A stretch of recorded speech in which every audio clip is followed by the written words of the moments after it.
కాళేశ్వరం ప్రాజెక్టులోని బ్యారేజ్లపై నేటి నుంచి justice పినామికా Chandra Ghose cross examination పునఃప్రారంభం కానుంది.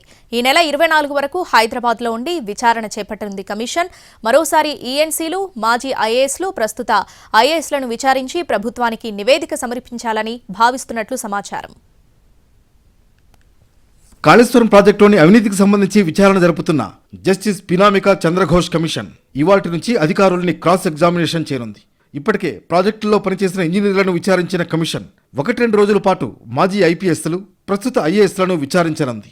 మాజీ ఈఎన్సీలు సి మురళీధర్, నల్లా వెంకటేశ్వర్లు, ఈఎన్సీ బి హరిరామ్లను, ఆ తర్వాత సీఎంఓ మాజీ కార్యదర్శి స్మితా సబర్వాల్, మాజీ ప్రభుత్వ ప్రధాన కార్యదర్శులు ఎస్కే జోషి, సోమేష్ కుమార్, మాజీ ప్రభుత్వ ప్రత్యేక ప్రధాన కార్యదర్శి రజత్ కుమార్, ఆర్థిక శాఖ ప్రత్యేక ప్రధాన కార్యదర్శి రామకృష్ణారావులను క్రాస్ ఎగ్జామినేషన్ చేసే అవకాశాలున్నాయి.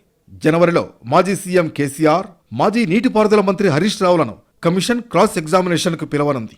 ఫిబ్రవరిలో కమిషన్ తన నివేదికను ప్రభుత్వానికి అందించే అవకాశాలున్నట్లు సమాచారం. ఈ నెలాఖరుతో కమిషన్ విచారణ గడువు ముగియనుంది. కాళేశ్వరం కమిషన్ బహిరంగ విచారణలో ఇప్పటికే ఇంజనీర్లను విచారించారు.